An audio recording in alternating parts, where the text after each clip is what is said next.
This is Kettering University.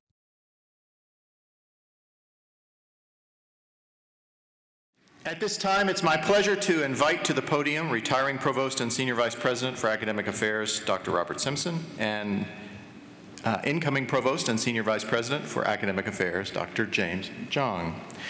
And I would also like to invite our commencement speaker and class of 1984 alum, David Kinney.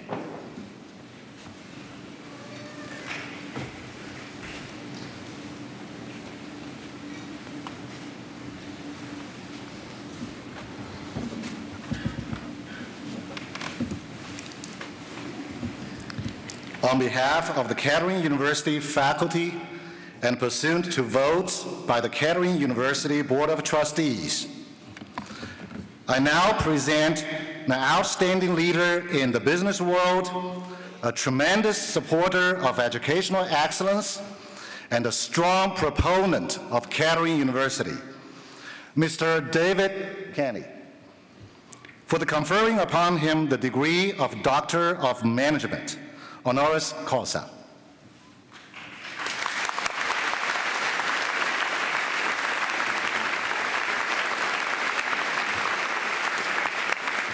Should I come up here, Robert? So we can say, all right? There you go. David Kinney, you graduated from Kettering University GMI in 1984 with a Bachelor of Science degree in Industrial Administration, after which you attended Harvard Business School, where you received an MBA in 1986 and where you were also named a Baker Scholar, the highest academic honor at that school. While at Kettering, you were actively engaged in campus activities as a member of the Reflector and the Operations Council, and you were elected to membership in the Sigma Alpha Chi Honor Society and the Robot Society. You also received the GMI Kettering Alumni Association Outstanding Achievement Award in September 2009. Currently, you are the Chairman and Chief Executive Officer of the Weather Company, which we all know from the Weather Channel, weather.com, Weather Underground, and that little app on our phones that we all checked today to see if it was going to rain. Your achievements have come in a diverse set of disciplines and industries, including science, technology, media, and entertainment. As diverse as those experiences may be, the one thing they have in common is that you were always stimulating innovation. Whether it was pioneering the early use of banner ads with Digitas, the digital advertising agency you co-founded, or fueling the emergence of cloud-based services when you were president of Akamai, or leading the transformation of the Weather Company from a U.S. cable company into the world's premier weather data provider, you always seem to be driving significant innovation. Your work and passion extends beyond business to include being on the board of directors of Teach for America, where you are growing the movement of leaders who work to ensure that kids growing up in poverty receive an excellent education. Therefore, for your leadership in the world of business, your ongoing commitment to educational excellence, and your dedication to your alma mater, Kettering University is proud to award you the honorary degree of Doctor of Management.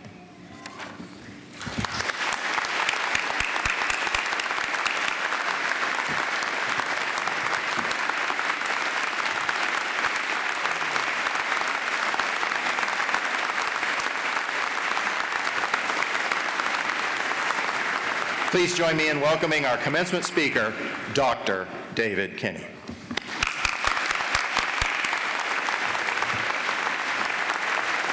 Thank you very much. Wow. Thank you all. I can't wait to get back to the office.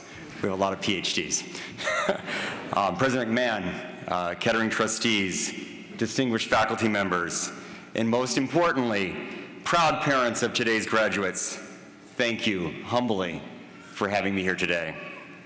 Even more so, thank you for all you have done to bring this remarkable class to this important day, and in preparing them to do amazing things in the years ahead. We all owe you a big thank you.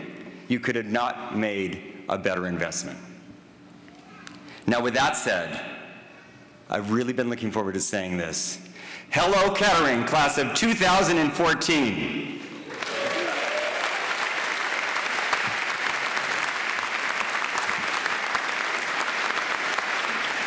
In preparing for this, I heard a lot about you, and I have to admit, you look as sharp as people say. 30 years ago this very week, Greg and I sat where you're sitting now with my classmates from the General Motors Institute, class of 2014. I had a great seat in the back, in a different building. But on that day, if I'd had any idea that I'd be back up here right now, I assure you, I would have paid much closer attention. Instead, I was counting the minutes until I'd be in the White Horse Tavern. And some things don't change. Some of my Phi Delta Theta brothers came back to cheer me on this morning. And yes, we're going back to the White Horse Tavern after this. I was also worried because when I was in your seats, it always seemed like there were old people up here. And I didn't want to be the oldest person in the room, so I brought along my father-in-law, Bill Figuer, who graduated from GMI 57 years ago in 1957. Bill, give us a wave.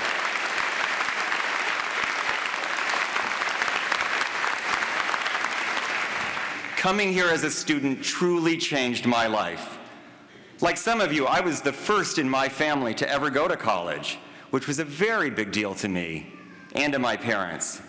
And I got an exceptional education. But I got more than that.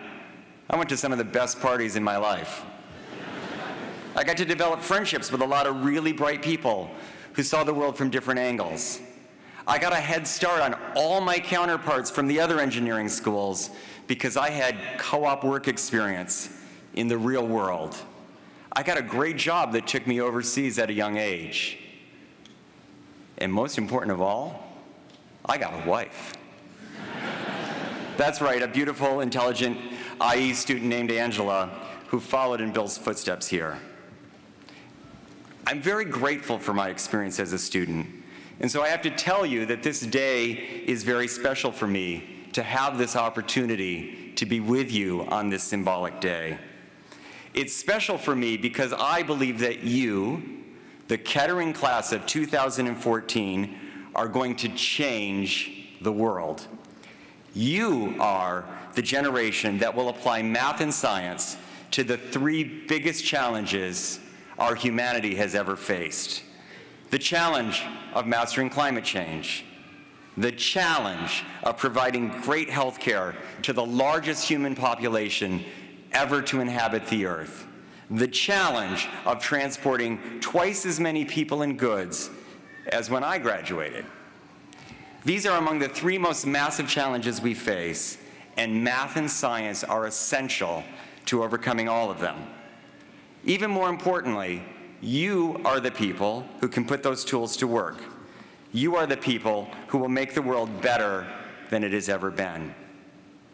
I am completely convinced of that, because I am of a generation that came of age here when the potential power of math and science first started to become so obvious. When I was a boy, I sat in the living room of my grandparents' lake house in Michigan and watched Neil Armstrong take one giant step for mankind. When I was a kid and applying to GMI, I was watching The $6 Million Man, which was theory about biological sciences being able to dramatically change the way we live. Here I was a student in Professor Reggie Bell's class, and I learned that science is not just theories. Science makes things happen, even great explosions. For my generation, we entered the world of amazing possibilities. But as I reflected on today, here's what struck me. While my generation has witnessed extraordinary breakthroughs because of math and science, your generation will apply math and science in ways that are far more important and far more profound. The only question is who? Who in the Kettering class of 2014 will make it happen? When it comes to the climate change problem, which one of you sitting out there today is going to be the one that harnesses sun and wind in whole new ways? Who's the one who's going to invent a smart car that makes today's Tesla seem old-fashioned? Who's the one who's going to create the smart grid that enables our planet to create more energy than it uses?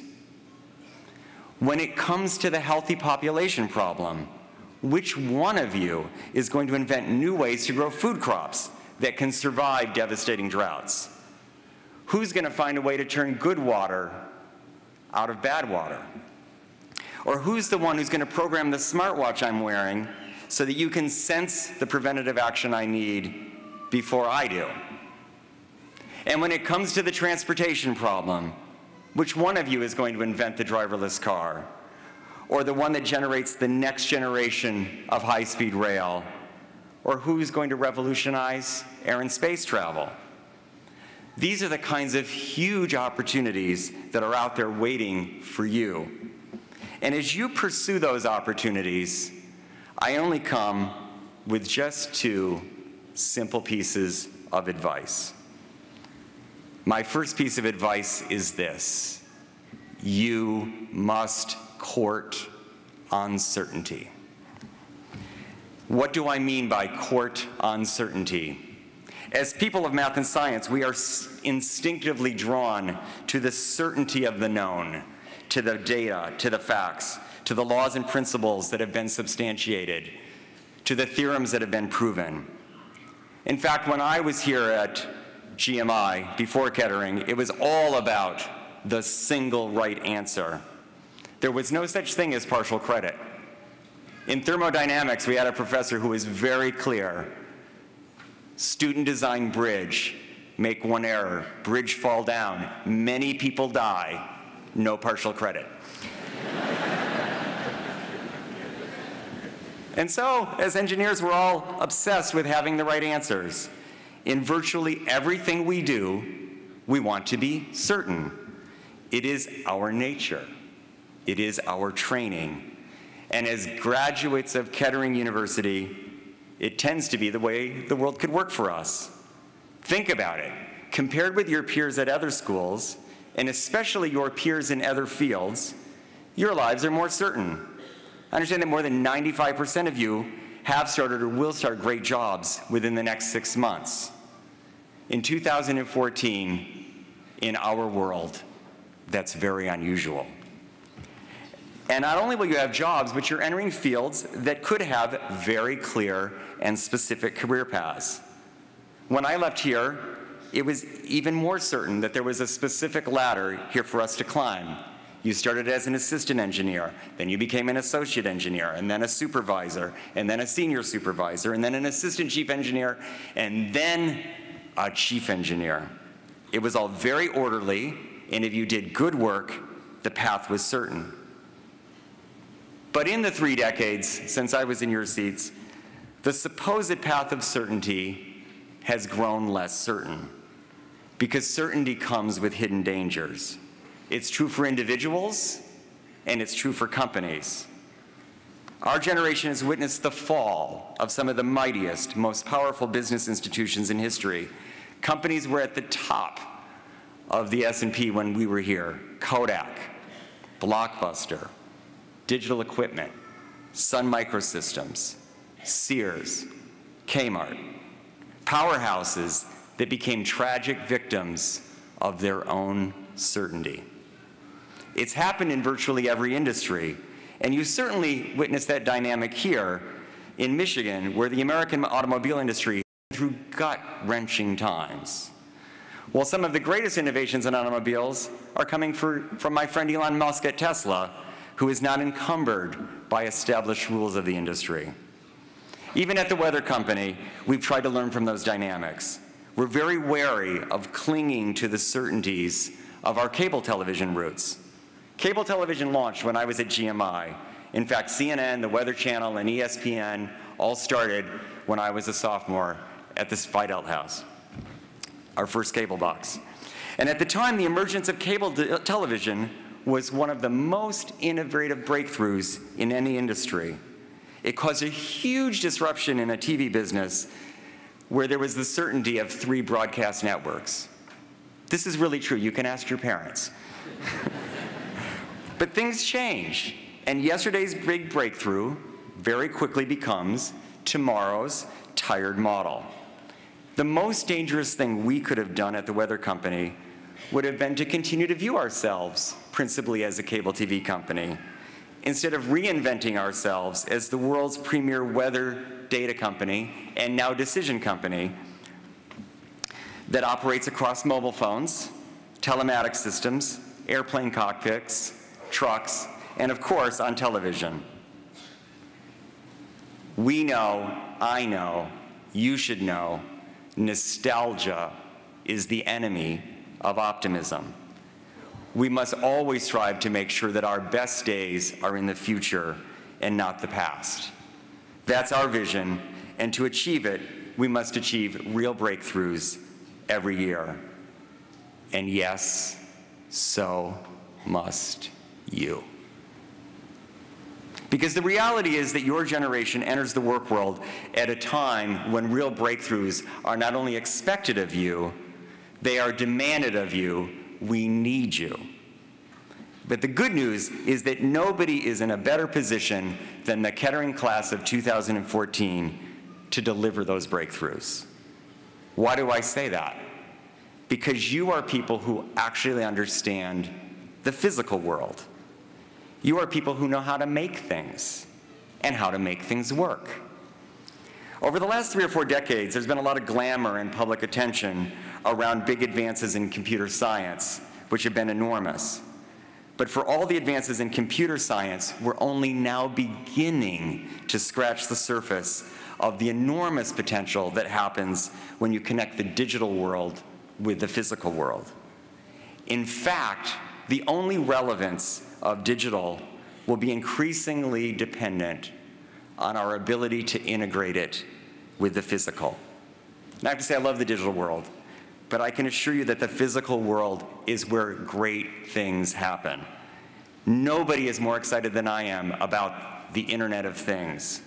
But what we must all remember when everything's wired and the full potential of the Internet finally arrives, there will still be things. And I believe that the people who deliver the most significant breakthroughs in the next decades will be people who understand the physical science and connect that with data and the digital science. People who can create a strong, active connection between their right brain and their left brain. People who are willing to step into the land of uncertainty, because the land of uncertainty is the place where almost all breakthroughs happen. That's why you must court uncertainty. Learn things that are outside your expertise here. Engage in conversations on subjects where you don't stand a chance of being the smartest person in the room. Repeatedly insert yourself in situations outside your comfort zone. I would suggest that you pay particular attention to the world of design, because design is critical in bringing together the digital and physical worlds. When I was a senior 3 here, we were stunned because Apple introduced the Macintosh on the Super Bowl. Since then, I met Steve Jobs a few times, and it was obvious that he, like you, took enormous pride in marrying engineering with the humanities. I assure you he was as proud of his knowledge of fonts and colors as he was his knowledge of programming. And he always insisted on making great technology through great design. So that's the world in which we live, work, and compete. A world where the most important breakthroughs come from the combination of multiple disciplines. So go out, join a dance group, take an acting class, learn to paint. I know you have it in you. I know that Don Eben is in this room. And I remember when his mother, Karen, took him to Los Angeles for acting lessons. Anything else to embarrass you, Don? You can all do this. My point is this: when you do those kind of things, when you court uncertainty, your world gets better. And both sides of your brain work together to envision things that neither side could envision on your own. Now, I told you I had 2 pieces of advice for you, and at first blush, my second piece might seem contradictory to the first. My second piece of advice is this: you must conquer uncertainty. So I know what you're thinking. I just told you to court uncertainty, and now I'm telling you to conquer it. Let me explain what I mean. We live in the early days, in the era of big data, right? Yes, we do. We live in a time when the amount of information available to us doubles each year. And not only do we have access to massive amounts of information, we also have increasingly sophisticated algorithms and models to synthesize that data. And that means we should be able to make better decisions, and that making those decisions should become easier, right? Strangely enough, big data doesn't do either one. In fact, big data often hinders big decisions, because my experience is that big data comes with a hidden paradox. The paradox is this: the more we know, the more we become aware of what we don't know. And often that makes us uncomfortable in pulling the trigger on big decisions, because we love the sense of safety that comes from having the data tell us exactly what to do. We see it all the time at the weather company. A few months ago, most of you probably saw the story that Atlanta was paralyzed for 2 days by a couple of inches of snow and ice, with thousands being stranded and abandoning their cars. I saw this with my own eyes. Hundreds of thousands taking 10, 12, 14 hours to commute home on 2 inches of ice. I was there, and I'm a Michigan boy, and I was stunned. They don't have snow, they don't have salt. A few weeks later, Atlanta was hit with a much more severe winter storm. Offices and schools were closed that morning. Nobody was stranded. Everything melted. It worked. What made the difference? In the first storm, no action was taken in closing schools and offices until the storm actually hit. So when the closings did happen, we basically launched about 1 million vehicles, all within a couple of hours, onto suddenly icy roads in the same tracks, without sand or salt. It was a disaster. Why that delay? We had the best weather forecast ever, because various decision makers did not feel they had perfect certainty in the data to make the call. And what about the second storm? What made the difference? The difference was that the same decision makers had learned from their earlier experience, and they felt tremendous pressure not to underestimate things again. In looking at similar data between the two storms, they were able to conquer the uncertainty and make a decision. The reality is, seldom will your data come without some degree of uncertainty. And we human beings must still make decisions. That's right. No matter how big the data gets, we human beings must still be ready to make the big decisions. We human beings must not be afraid of uncertainty, and we must be comfortable with acting without perfect information. We must understand probabilities. We must recognize patterns, and we must anticipate how other human beings are going to react to our decisions. As you progress in your careers, you must get better and better at conquering uncertainty, and better at making big decisions. So those are my 2 pieces of advice for today: court uncertainty and conquer uncertainty. I hope you will find the advice useful, because we are indeed counting on you, the Kettering class of 2014, for big things, because you are the people who are coming of age at a critical point in history. You are the people who face the daunting task of solving the biggest problems humanity has ever faced. You are the people who have to create the breakthroughs that finally connect the physical world with the digital world.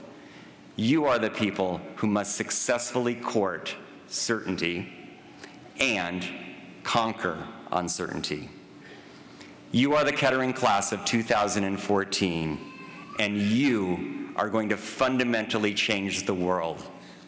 Of that, I am completely certain. Thank you, and congratulations to you all.